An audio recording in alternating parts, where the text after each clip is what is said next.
Presenting the classics of Sam P. Chaladurai. Sam P. Chaladurai அவர்களின் போதனை களஞ்சியத்திலிருந்து. வாழ்க்கையிலே ஒரு கவனம், ஜாக்கிரதையாய் அதை வாழ வேண்டும், கவனத்தோடு அதை வாழ வேண்டும். சில முக்கியமான காரியங்களை இன்றைக்கு நான் எடுத்து சொல்ல போகிறேன். ஏனென்றால் இந்த கவனமும் ஜாக்கிரதையும் வாழ்க்கையில் இல்லாவிட்டால் நாம் அதிகமாவது மிகவும் கடினம். முதலாவது, நம்முடைய வேலையிலே கவனமும் ஜாக்கிரதையும் இருக்க வேண்டும். இரண்டாவது, நம்முடைய ஆற்றல்களையும் திறமைகளையும் வளர்த்து கொள்வதிலே பேணி பாதுகாத்து அதை வளர்த்து அதை அதிகமாக்குவதிலே கவனம் ஜாக்கிரதை இருக்க வேண்டும். மூன்றாவது, பரிசுத்த ஆவியானவருடைய நடத்துதலுக்கு கீழ்ப்படிவதிலே கவனமும் ஜாக்கிரதையும் இருக்க வேண்டும். பரிசுத்த ஆவியானவருடைய நடத்துதலுக்கு கீழ்ப்படிந்து வாழ்வதிலே ஜாக்கிரதை இருக்க வேண்டும். கடைசியாக, கவனம் ஜாக்கிரதை நமக்கு தேவன் கொடுத்திருக்கிற ஆசீர்வாதத்தை, பொருளை, பணத்தை சரியான விதத்திலே மேனேஜ் பண்ணுவது அவசியம். சரியான விதத்திலே அதை நிர்வகிப்பது அவசியம். வேலையில கவனம் இருக்கணும், திறமையை வளர்க்கறதுல கவனம் இருக்கணும், ஆவியானுடைய சத்தத்தை கேட்டு அதன்படி செய்யறதுல கவனம் இருக்கணும். நான்காவது, பணத்தை கவனமாய் நிர்வாகம் பண்ணுகிறதுலையும் ரொம்ப கவனமும் ஜாக்கிரதையும் இருக்க வேண்டும். கவனமாய் நிர்வாகம் என்று சொன்னால் என்ன? கவனமாய் நிர்வாகம் சொன்னால் அநேகருடைய வாழ்க்கையில கர்த்தர் எவ்வளவு ஆசீர்வதித்தாலும் அவர்கள் முன்னேற முடியாது. ஏன் என்று சொன்னால் எக்ஸஸ் அண்ட் எக்ஸ்ட்ராவகன்ஸ். அவர்கள் பணத்தை வீணடிக்கிறவர்களாய், வீணாய் செலவழிக்கிறவர்களாய், அங்கேயும் இங்கேயும் ஒன்றும் இல்லாத காரியங்களுக்காக செலவழித்து அப்படியே பணத்தை அப்படியே தண்ணியாக செலவழித்து வேஸ்ட் பண்ணுகிறவர்களாக இருக்கிறார்கள். அவர்கள் நினைக்கிறார்கள் இது பெரிய ஒரு ஆவிக்குரிய தன்மை என்று. கிடையாது. கர்த்தர் ஏராளமானவர், தாராளமானவர். ஆனால் ஒருபோதும் வேஸ்ட்ஃபுல் கிடையாது கர்த்தர். நம்ம கொடுத்திருக்கிற காரியங்களை நாம் கவனமாய் அதை நேரத்தை செலவழித்து ஜாக்கிரதையாய் அதை செலவிட்டு அதை ஜாக்கிரதையாய் சில காரியங்களை நாம் செய்ய வேண்டியது அவசியம்.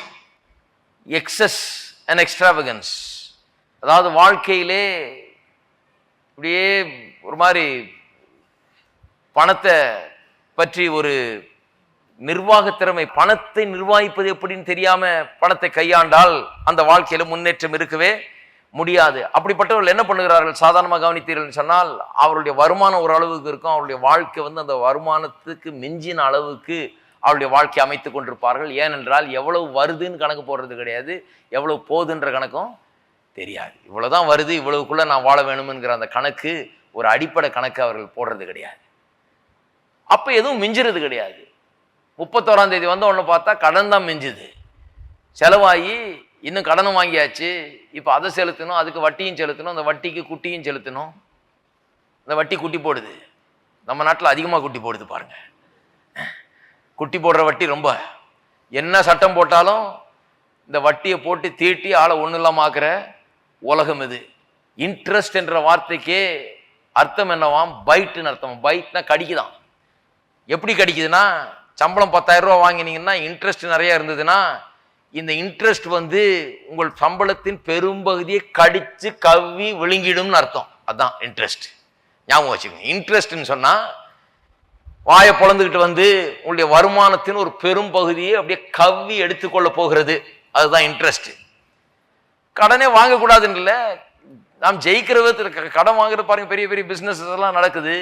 அவர்கள்லாம் கடன் வாங்கி சில காரியங்கள்லாம் செய்கிறாங்க, திறமையோடு செய்கிறாங்க பாருங்க. அவர்கள் எப்படி செய்கிறாங்கன்னா, இவங்க வாங்கின கடன் வாங்கின இன்ட்ரெஸ்ட்டுக்கு மேலே 10 மடங்கா அவங்க சம்பாரிச்சிடுறாங்க. கையில் காசு இல்லாமல் இங்கே வாங்கி இப்படி பண்ணி அப்படி வந்துடுது, இப்படி கொடுத்துட்றாங்க. என்ன நினச்சிக்கிறாங்க? நம்மளும் அப்படி பண்ணிக்கலான்னு. நம்மளும் அப்படி பண்ணிக்கலான்றதுல தான் பிரச்சனை வருது. ஏனென்று சொன்னால் அது சில சிச்சுவேஷனுக்கு தான் பொருந்தும். கடனே சுத்தமாக வாங்கக்கூடாதுன்னு இல்லை. ஒரு வீட்டுக்கு கடன் வாங்கணும். ஒருத்தர் சொன்னார் பாருங்க, அவர் எத்தனையோ 1970ஆம் ஆண்டு நம்ம கடன் வாங்கியிருக்கிறாரு. ஒரு ஃப்ளாட் ஏதோ கவர்மெண்ட்ல வந்துருக்குது, அதை போய் வாங்கியிருக்காரு ஹவுசிங் போர்டில். 150 ரூபா கட்டினாராம் மாதம்.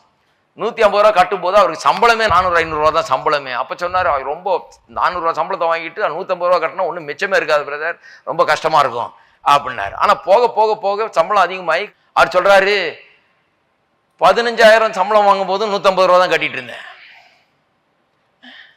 போக போக போக அது சுலபமாயிடுச்சு. அந்த நேரத்தில் எனக்கு மொத்தமா கேட்டிருந்தா என்கிட்ட காசு இருக்காது. ஆனா என்னுடைய வருமானத்துக்கும் என்னுடைய தகுதிக்கும் ஏற்ற அளவுக்கு நான் வாங்கினேன். இப்ப அது மாதிரி 2-3 இடத்துல வாங்கிட்டாரு அவரு. இந்த மாதிரி 150 ரூபானா இது மாதிரி 10 கூட வாங்கலாம் அவரு. ஒன்றும் பிரச்சனையே கிடையாது. அது கரெக்டா கணக்கு போட்டு கரெக்டா செய்து திறமையோடு அதை அந்த பணத்தை நிர்வாகம் பண்ணி திறமையோடு அது செய்ததுனால இன்றைக்கு அவர் நல்லா இருக்கிறாரு. ஆகவே சுத்தமா கடனை வாங்கக்கூடாதுன்றல. ஆனா ஒண்ணு சொல்றேன் பாருங்க, கடன் என்பது தேவனுடைய திட்டம் அல்ல. நம்மளுக்கு எல்லாருமே இன்னைக்கு பாருங்க, ஒருவேளை ஒரு காரை வாங்குறோம் அல்லது ஒரு வீட்டை வாங்குறோம், சில கடன் வாங்க வேண்டியதா இருக்கு. சில நேரத்தில் அதை கட்டுறது கரெக்டா அதை மேனேஜ் பண்ணி கரெக்டா கட்டினா சரிதான். ஆனாலும் கர்த்தருடைய பூர்ணமான சித்தம் என்ன? எல்லாருக்குள்ளும் இந்த ஒரு ஆசை இருக்கணும். கர்த்தாவே, நான் ஒரு நாள் வீட்டை வாங்கும்போது ஒரே செக்ல எழுதி கொடுக்குற மாதிரி இருக்கணும் ஆண்டவரே. அடுத்த கார் வாங்கும் போதாவது நான் செக் எழுதி கொடுக்கணும். அந்த ஒரு எண்ணம் உள்ள இருக்கணும் பாருங்க. ஒண்ணுமே இல்லாம பரவாயில்ல, அடுத்த கடன் வாங்கிக்கலாம், இந்த கடன் இந்த வருஷம் வாங்கியாச்சு, அந்த கடன் முடியறதுக்கு முன்னால அடுத்த கடன் வாங்கிக்கலாம், அது முடியுதுனா அடுத்த கடன், இப்படி இந்த எண்ணம் இருந்தா உருப்படவே கஷ்டம். ரொம்ப இது மைனஸ்லயே தான் போகும் பாருங்க, இன்க்ரீஸ் வரவே செய்யாது.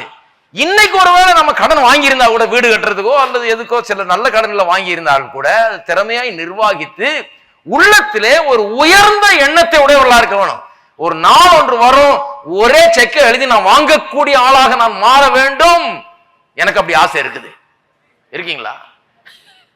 ஹலோ, நிறைய பேர் சொல்றாங்க பெரும் ஆசை உள்ளவரா இருப்பார் போல இருக்கு. நல்ல ஆசை அது. கடன் வாங்குறன்றது ஒரு நல்ல ஆசையா?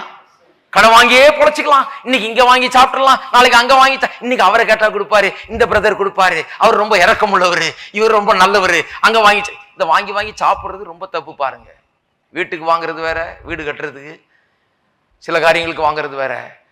ஆனா சிலர் போய் எல்லாத்திலையும் வாங்கி கடைசியில இந்த இன்ட்ரெஸ்ட் என்கிற இந்த திமிங்கலம் வாயை பொழந்துக்கிட்டு வந்து சம்பளம் வாங்கினா, சிலருக்கெல்லாம் 10,000 ரூபா வாங்கினா 8,000 ரூபா போய் கையில 2,000 ரூபா மீதும். அப்புறம் அவங்க 5,000 ரூபா கடன் வாங்கினாதான் அந்த மாசம் குடும்பம் நடத்த முடியும். அந்த மாதிரி ஆயிடுறாங்க.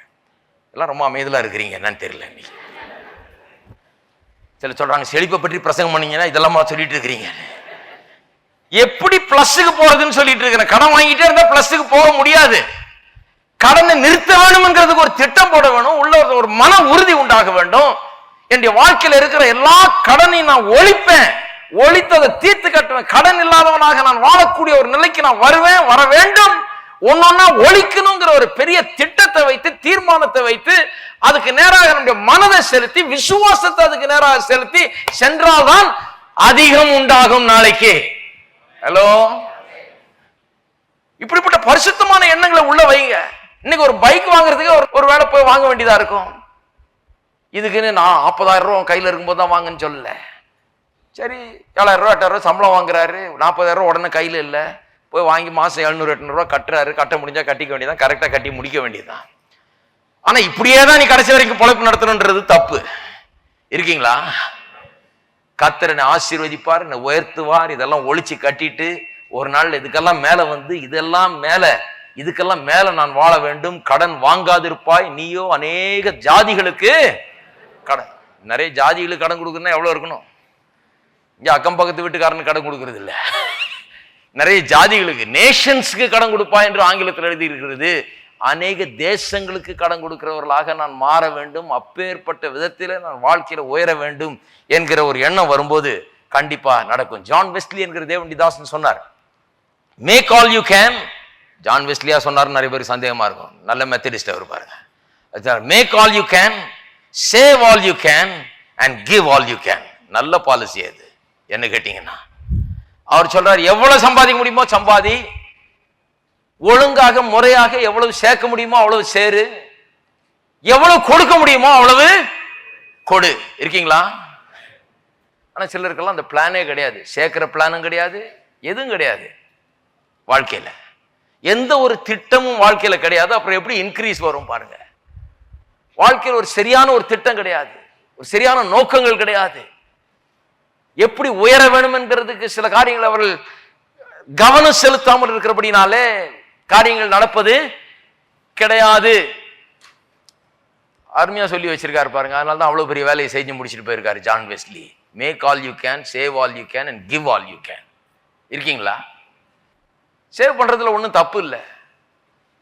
யோசேப்புக்கு ஆண்டவரே சொல்லி கொடுத்தாரு, 7 வருஷம் பஞ்சகாலம் வருது, அதுக்காக இப்போ சேர்த்து வையின்னு. சேர்த்து வச்சதுனால எல்லாம் ஊரில் இருக்கவங்களும் அங்கே வந்து சாப்பிட்டு போகிறான். இருக்கீங்களா?